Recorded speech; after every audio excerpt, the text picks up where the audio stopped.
Este podcast é uma produção Reverber.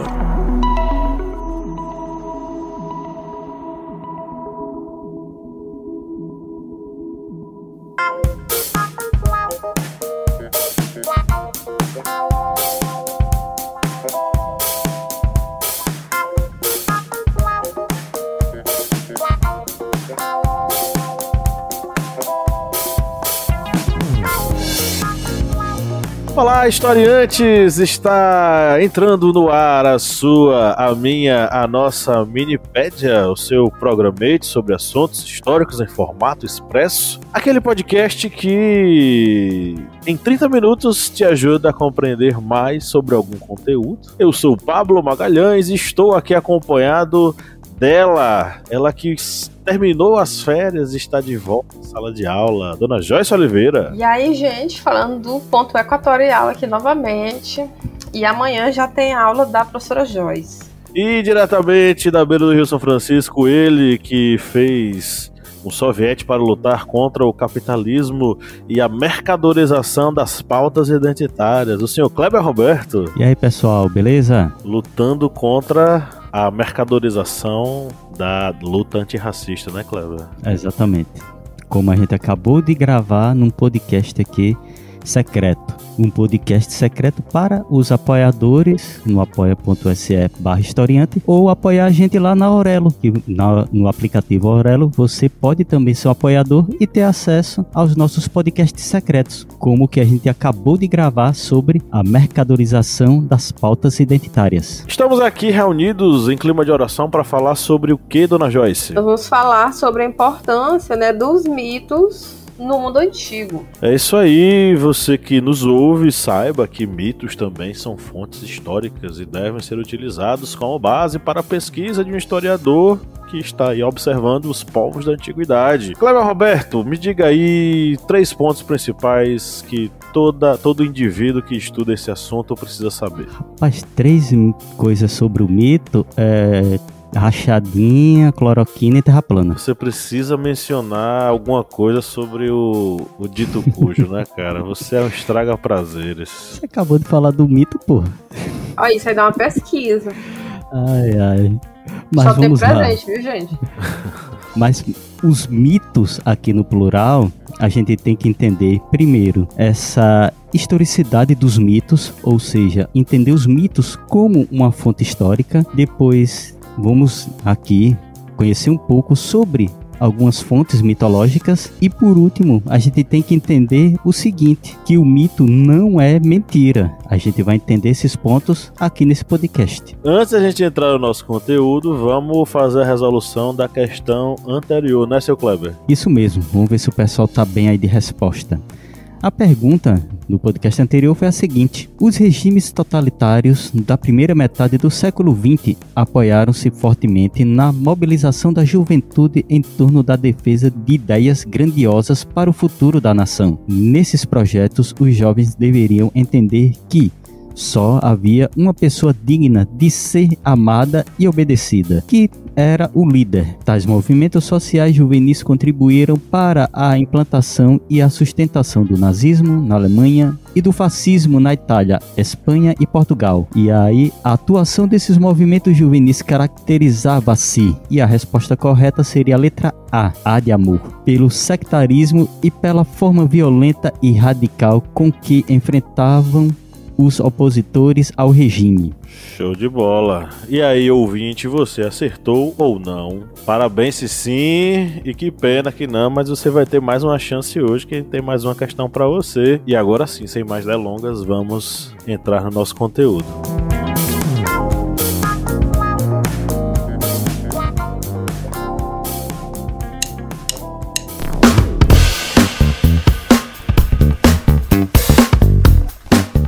Camarada Kleber Roberto, qual é o seu aplicativo preferido para ouvir podcast? O meu aplicativo é o Aurelo, porque ele é leve, fácil de utilizar e você pode encontrar todos os podcasts da família Historiante lá no Aurelo. E a cada play que você dá lá nos podcasts, o Aurelo vai estar fazendo uma contribuição simbólica para o historiante. Então, baixe o aplicativo e faça aquela maratona nos nossos podcasts.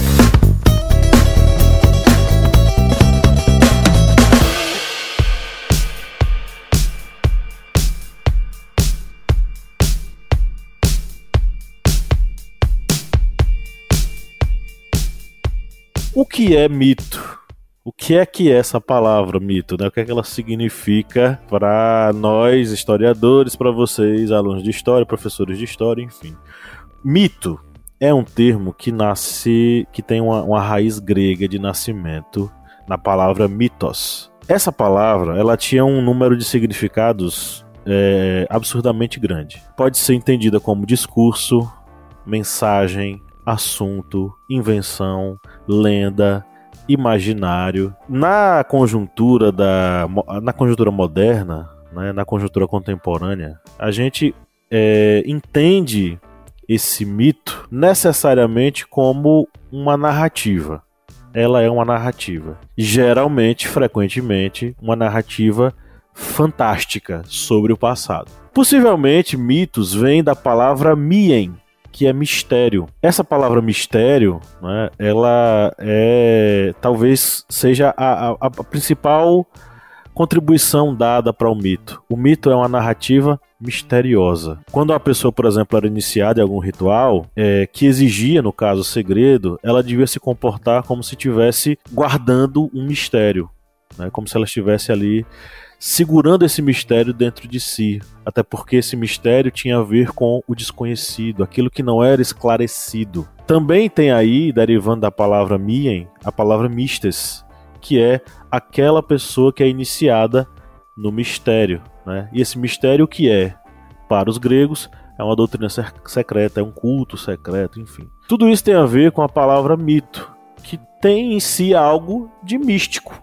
Todo mito, toda narrativa fantástica sobre o passado tem algo de místico em si. O místico é aquilo que tem propriedades mágicas, aquela coisa que transcende a compreensão puramente humana. Então, o mito, ele é uma tentativa inicial de explicar o caos que gerou a ordem no mundo. É a partir desse mito, dessa tentativa de explicação, que começa a nascer o conhecimento. No início, é um conhecimento que é mitológico, ou seja, baseado na narrativa fantástica do mito. Por aí que a gente associa o mito com as religiões. E, de fato, as religiões, ou a tentativa do homem de se religar com o divino, né, porque religião é religare, de se conectar com o divino, passa pela narrativa fantástica do passado, que é o mito.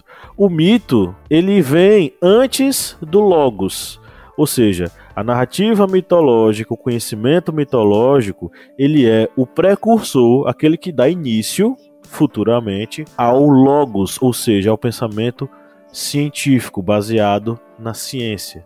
Então, o mito, ele tanto está relacionado com a religião, como ele também está relacionado com o pensamento racional. A filosofia, ela nasce justamente no momento em que o mito ele é separado do pensamento puramente religioso, indo de encontro ao pensamento racional, baseado na ciência, né? Então, o mito ele está na raiz de muita compreensão. O mito ele não pode ser entendido única e exclusivamente como uma fantasia.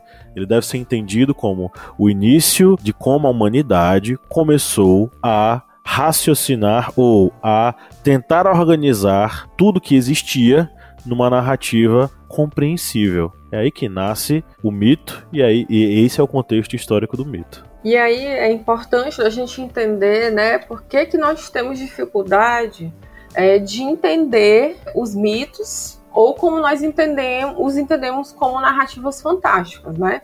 Nós vivemos em um momento histórico onde nós passamos a maioria do nosso tempo imersos no racionalismo. E aí eu não estou querendo dizer que os mitos, gente, não são racionais, não é isso que eu estou querendo dizer, não. Tá? Os mitos, eles têm sua racionalidade própria, que isso depende da superfície social de onde eles provêm. É porque a maneira como a gente constitui, né, o pensamento racional, que tem a ver com as lógicas eurocêntricas, é que não faz a gente perceber, né, essas organizações, que eu estou chamando de racionalismos próprios, que existem dentro dessas narrativas. E aí, os mitos, eles partem a partir de sociedades que são sociedades, sobretudo orais. A gente pode utilizar essa mesma colocação para falar, por exemplo, sobre lendas e provérbios.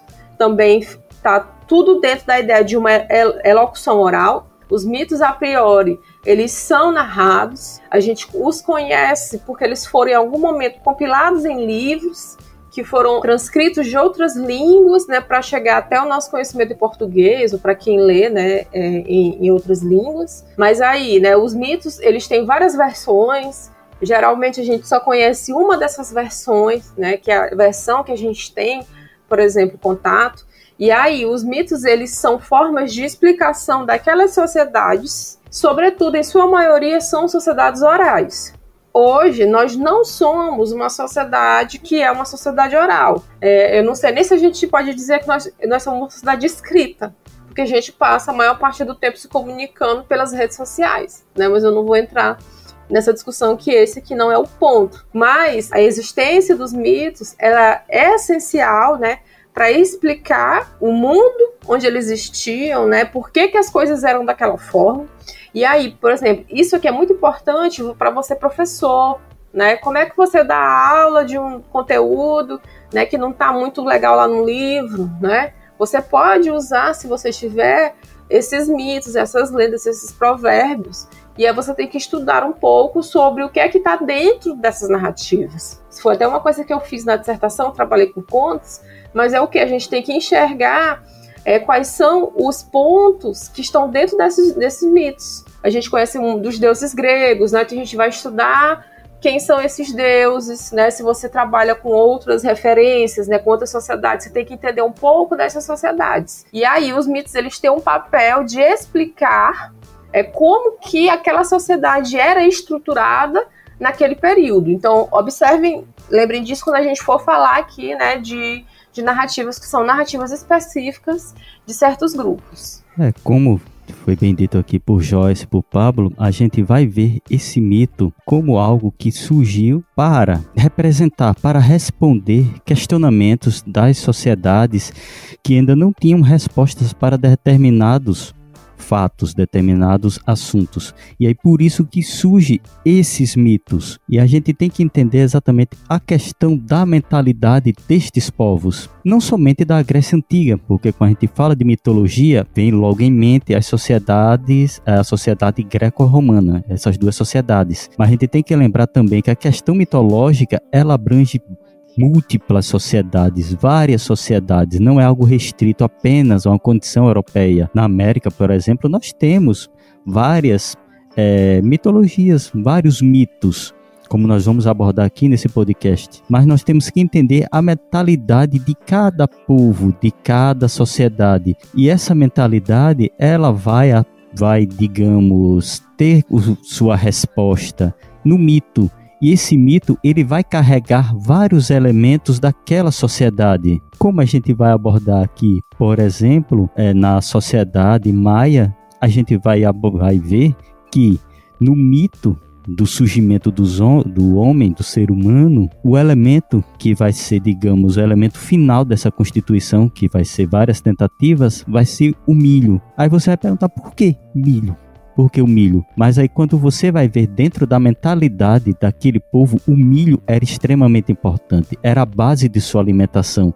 E é por isso que ele ganha esta representação de importância dentro daquela sociedade. E é por isso que, como já bem abordado aqui por Joyce, a gente vê que esse mito, ele acaba carregando este traço dessa fonte histórica, ou seja, da mentalidade daquele povo, da mentalidade de que algo é importante para eles, e por isso acaba sendo representado ali dentro de um mito. Bom, e aí nossa obrigação agora, depois dessa introdução teórica, é a gente falar um pouco sobre como esses mitos, eles são fundamentais em diversas civilizações, né? Vamos começar falando um pouquinho sobre a importância dessa mitologia para a civilização egípcia, né? Vamos tomar como exemplo o Livro dos Mortos. O Livro dos Mortos, ele foi muito utilizado na cultura pop. Quem aí teve sua adolescência nos anos 2000, assistiu muito o filme da Múmia, né, com Brendan Fraser. E o Livro dos Mortos era muito utilizado lá pra... Tinha o Yu-Gi-Oh! Também, viu? Yu-Gi-Oh! Também, pois é. O Livro dos Mortos, ele era muito utilizado ali como uma espécie de... um livro que traria encantamentos para fazer com que a pessoa voltasse à vida e tal. O Livro dos Mortos é um nome, inclusive, que nós temos hoje, né? Porque o nome, de fato, pelo qual os egípcios chamavam esse livro, era o livro para sair à luz do dia. Na versão moderna, não é? A gente chama ele de Livro dos Mortos devido ao Carl Richard Lepsius, que foi um egiptólogo alemão que trabalhou, né, essa fonte egípcia e acabou rebatizando-a com esse nome. Não porque ele quis, mas porque esse nome, o Livro dos Mortos, era recorrentemente encontrado por ele nas referências que eram feitas a esta obra. Diversos livros árabes se referiam a esse livro como livro do defunto, muito porque trechos dele ou pequenos pedaços dele eram encontrados nos túmulos, nos sarcófagos egípcios. Então acabou sendo o Livro dos Defuntos ou, nesse caso, o Livro dos Mortos, que é uma espécie de compilação. O Livro dos Mortos é uma compilação de alguns outros trabalhos, é um documento que foi registrado em templos, registrado nas paredes de templos, mas também registrados em papiros durante o primeiro período intermediário do Império Egípcio, o Médio Império e o Novo Império. Então, durante esse tempo todinho, inclusive até mesmo alguns exemplares sendo datados já do período romano, né, já ali no finalzinho da Era Antiga, início da Era Comum, né, de 30 a.C. a 313 d.C. A gente vai ter diversos fragmentos que vão sendo coletados, compilados, que vão dar à luz ao que a gente chama de o Livro dos Mortos. E o que é que esse Livro dos Mortos trata, né? Em especial, ele trata sobre a passagem ou a vivência desses indivíduos no pós-morte. Como é que eles seriam, por exemplo, recebidos no além, ou no Duat, né, que é o mundo, o submundo para onde as pessoas acabam indo quando morrem. O Livro dos Mortos, ele trata justamente desse caminho que a pessoa vai traçar no mundo dos mortos e que é, de certo modo, um guia de memória. Por quê? O que é que os egípcios acreditavam? Os egípcios acreditavam que a morte do corpo, ela não era o fim da pessoa. Ela era puramente uma passagem dessa pessoa em diante. Por quê? Por mais que o corpo se fosse, a alma permaneceria. Então, indo embora o corpo físico, permaneceria a sua alma, né? O corpo físico é o Kat e a alma é o Ba. Então, permanecendo a alma, ela vai trafegar pelo submundo, né, pelo Duat, em caminho ao seu julgamento. Esse julgamento ele é demonstrado no Livro dos Mortos, é o julgamento aonde a alma é conduzida por Anubis, o deus Chacal, para um grande julgamento, aonde essa pessoa seria, né, estaria de frente a Osíris, seria julgado por todos os deuses, sendo que seu coração seria colocado numa balança, né? O seu coração teria que pesar menos do que a pena de Maat, a deusa da justiça. Se o coração pesasse mais que a pena, o indivíduo era devorado por um deus crocodilo chamado Amit. Se o coração não pesasse mais do que a pena, ele era considerado uma pessoa pura, né? Uma alma pura, e teria uma vida uma sobrevida, uma nova vida naquele mundo subterrâneo. Então essa história vai sendo contada, e essa história ela deixa bem clara que no contexto da cultura egípcia, morte do corpo ela não significava tanto. A partir do momento em que esse indivíduo tivesse uma segunda morte, ou seja, sua alma fosse devorada por Amit, essa pessoa estaria numa condição de não existência, ou seja, do fim da memória dela e da sua existência de fato. Então essa segunda morte é que seria realmente dolorosa e triste, porque ela marcaria o fim da sua memória completamente. O Livro dos Mortos ainda tem várias outras coisas, várias outras passagens, encantamentos para que a pessoa pudesse recuperar a sua memória, não esquecer quem essa pessoa foi, em sua vida corpórea. Então são vários, diversos os encantamentos presentes no Livro dos Mortos, que é um compilado fantástico aí sobre a vida após a morte física e a continuação dessa vida na fase puramente metafísica, né, da alma.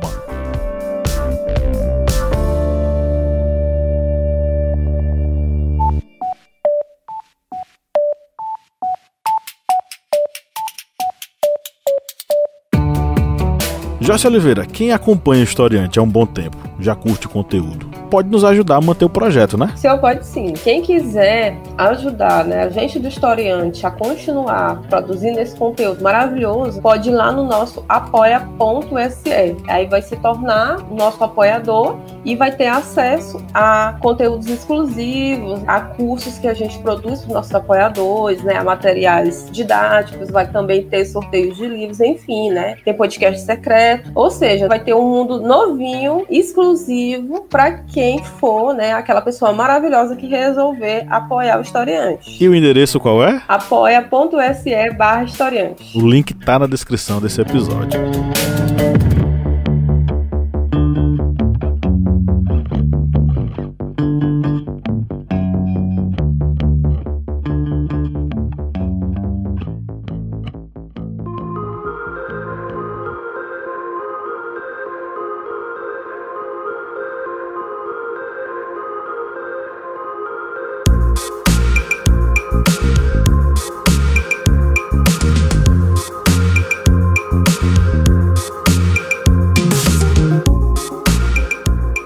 E aí, né, os outros mitos, né, outro mito que eu vou falar, acho que quase todo mundo tem um repertório sobre ele, né, que é a Ilíada e a Odisseia, que são essas duas epopeias, vou colocar aqui, a grosso modo, como histórias de aventura, bem entre aspas, que foram escritas pelo Homero no século VIII, né? Pertence ao período homérico, geralmente quando a gente estuda a Grécia, a gente se depara, e existem muitas produções midiáticas sobre esses dois mitos. A Ilíada é a história da Guerra de Troia, tentando, né, conquistar Troia para poder resgatar Helena, né, o conflito entre Agamenon, e a Odisseia, que é quando Ulisses, que estava na Guerra de Troia, tenta voltar para a Grécia. Para além da narrativa em si, né, e aí eu piro com isso aqui, porque isso tem a ver com as coisas que eu estou estudando, é justamente a noção de tempo que existe dentro dessas duas narrativas. Por quê, né? Dentro da lógica do mundo grego, existe a ideia do tempo dos heróis. Então, não existia, né, dentro da ideia da Ilíada, um passado. Né? Todo o tempo era o tempo presente, já que só quem conhecia o passado, o presente e o futuro eram os deuses, especificamente, né, Zeus. Então, todos os dias, né, eles nasciam sob a égide do presente. E aí, por isso que as epopeias, elas eram escritas justamente para evitar, né, o esquecimento. E isso é colocado dentro, por exemplo, da Ilíada, que Aquiles ele tem que escolher se ele quer ser esquecido pelos homens ou ele quer morrer e ser lembrado. Isso é uma das falas que tem dentro da Ilíada. E aí ele quer o quê, né? Ele quer ser lembrado pelos homens. Então, por isso que ele vai para a Guerra de Troia, né? E por isso que a gente conhece ele até hoje. E tem a ver, enfim, com outros processos. Mas a escolha do Aquiles perpassa muito a ideia do tempo dos heróis, que é aquele tempo que todo tempo é um tempo presente. E aí, a escrita, né? Ou a fala, a narração, né? Dessa história que tem a ver com os aedos, né, que tinham esse papel, é justamente para que esses heróis eles não sejam esquecidos, para que eles sejam sempre lembrados dentro dessa história, que é a história da Grécia, né, é um referencial. E aí, a importância da Ilíada, da Odisseia, em relação a isso, é o quê, né? Geralmente se narrava histórias de heróis que não mais estavam entre os gregos. E aí, a história da Odisseia é justamente o contrário. Ulisses, que não morreu, né? Ele não morre, e aí por isso que ele volta, ele se depara com o quê, né? Com como as pessoas falam dele morto. Então é a partir desse momento, aí eu tô aqui discutindo, né, a partir do François Hartog, que é um historiador que eu gosto bastante, do livro Regime de Historicidade dele, né, essa discussão que eu tô trazendo, quando Ulisses se depara com as pessoas falando sobre ele morto, né, ele se vê diante do passado. E aí é nesse momento, né, que se começa a se espelhar uma diferença entre o tempo que é o tempo dos heróis, que é o tempo sempre do presente, e o tempo que tem uma brecha, né, que tem uma distância, que é justamente o passado. É por isso que Ulisses vai sofrer, porque ele consegue se ver, e esse antes, que é o passado, é diferente de quem ele é agora. E vamos ter aqui também uma outra mitologia, que no caso é a Maia. E aí a gente, para falar dos maias, vamos falar do Popol Vuh, que é um livro que ele é considerado um registro documental muito importante da cultura maia. E esse livro, o Popol Vuh, foi uma obra que no seu escrito original ele se encontra perdido, mas o que temos atualmente são uma tradução que foi feita por um religioso, no caso Francisco Jiménez. Isso já no século XVII. Esse documento desta tradução se encontra inclusive na Biblioteca dos Estados Unidos, né? As potências sempre pegando as riquezas históricas dos outros, mas esta tradução ela vem trazendo exatamente a criação do homem, também vem trazendo outras epopeias, como por exemplo a partida de bola entre os senhores do submundo dos maias, que seriam no caso o Xibalba, isso numa partida de futebol contra os dois irmãos gêmeos, que seriam o Nuapu e Ispalanque. Eles têm essa partida de futebol contra os senhores de Xibalba. Mas vamos voltando aqui ao início, que é exatamente a origem do homem. Dentro do Popol Vuh, a origem do homem ela é feita exatamente em 3 tentativas. Uma primeira a partir de um homem, que seria de lodo, lama, seria de barro, e esse homem ele seria criado para adorar os deuses, só que esse primeiro não consegue, então ele é descartado. Um segundo é criado a partir da madeira, e esse a partir da madeira também não consegue adorar os deuses, e ele também não é, digamos, não dá continuidade para a criação do homem. E o terceiro, que é criado a partir do milho. Lembra que no início a gente falou da importância do milho dentro ali da cultura maia, por ser a base da alimentação. Esse sim, ele consegue, digamos, vingar como homem. Mas aí a gente vê que dentro dessa estrutura, a gente vê, digamos, a contaminação religiosa cristã sobre o documento original, porque a gente vê muito essa, digamos, proximidade de um Gênesis maia com um Gênesis cristão, ou seja, a criação de um ser para adorar uma entidade suprema. Ou seja, por não ter o documento original, a nossa sociedade atual ter apenas a tradução, a gente não tem a noção devida do que estava escrito no documento original. Mas se percebe-se exatamente essa contaminação com relação às criações, aos códigos, à escrita, à mitologia. Outra coisa que a gente pode ver dentro do Popol Vuh é exatamente essa disputa de bola de futebol, que seria, no caso, a gente tem até uma postagem no Historiante que mostra exatamente essa partida de bola, que era exatamente uma pelota em que os jogadores eles batiam com a cintura para passar por um arco, ou seja, marcando o gol, fazendo o gol. E isso era algo muito, digamos, popular entre a sociedade maia. E por isso vocês veem a descrição dessa partida exatamente entre os senhores do Xibalba, ou seja, do submundo, contra os deuses gêmeos, o Nuapu e Isbalanque. Que essa partida de bola, não vou me alongar muito porque iria ser exatamente uma outra minipédia, mas essa partida exatamente ela é jogada como uma forma desses irmãos gêmeos recuperarem o corpo do pai, que tinha sido desafiado para uma partida de bola, um jogo de bola contra esses mesmos senhores do Xibalba. e eles acabaram adormecendo durante o trajeto e acabaram sendo sacrificados. E esses jovens, por serem guerreiros, por terem muitas habilidades, foram lá para recuperar o corpo do pai. É uma história muito interessante, porque vocês veem exatamente que tem toda essa influência da sociedade, ou seja, do povo maia, com relação à criação do próprio Popol Vuh.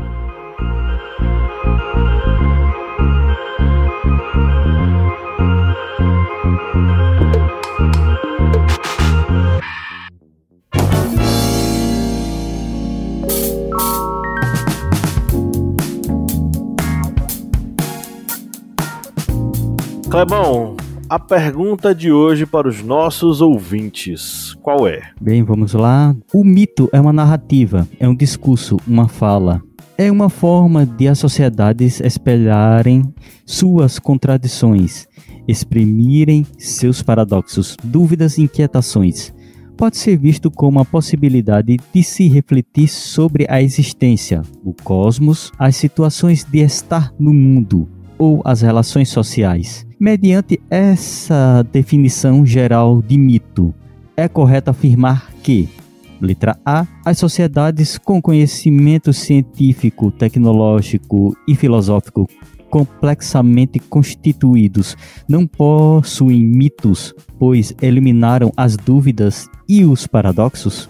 Letra B, alguns mitos oferecem modelos de vida e podem servir como referências para a vida de muitas pessoas, mesmo no século XXI. E letra C, Platão, um dos filósofos mais estudados e influentes do pensamento ocidental, não recorria aos mitos em seus diálogos, apesar de ter sido o primeiro a utilizar o termo mitologia. Beleza, fica aí a perguntinha. Você que está nos ouvindo pode interagir, né, no link que está na descrição desse episódio. E chegamos à reta final da nossa minipédia. Lembrando que mito não é mentira, como você ouviu aqui a gente explicando o episódio inteiro. Mito só pode ser mentira se referir ao político que Kleber adora, né? Eu não. E aí, meus amigos, vocês querem amarrar a discussão com alguma coisa? Alguma indicação aí? Eu quero indicar 2 livros do Eduardo Galeano, né? Que o pessoal geralmente só conhece ele pelas Veias Abertas da América, mas ele tem vários livros. E tem livros que tem vários contos, né? Um se chama Espelhos, uma história quase universal, e o outro se chama O Caçador de Histórias, que esses livros trazem narrativas de vários países e de vários povos. Por exemplo, tem um que é da formiguinha, que aperta a barriga da formiga e forma os rios, que é aqui da América do Sul. Bem legal. A minha indicação vai ser um jabazinho aqui. Se vocês quiserem entender um pouquinho também sobre as civilizações antigas, vocês podem assinar o nosso curso, né? Civilizações Hidráulicas, que vamos falar um pouquinho sobre a civilização da Mesopotâmia e do Egito. É um mini curso, acho que é um dos mais comprados da gente, e vocês lá vão ver um pouco mais sobre essas civilizações antigas e um pouquinho mais da mitologia egípcia. É isso aí. O link está também na descrição desse episódio do nosso curso Civilizações Hidráulicas Egito e Mesopotâmia. Quem for apoiador tem 40% de desconto. E você que está nos ouvindo também vou dar para você 15% de desconto. Você vai usar o cupom que também está na descrição do episódio, tá? É isso aí, um grande abraço e tchau, tchau. Tchau, gente. Valeu, pessoal. Até mais.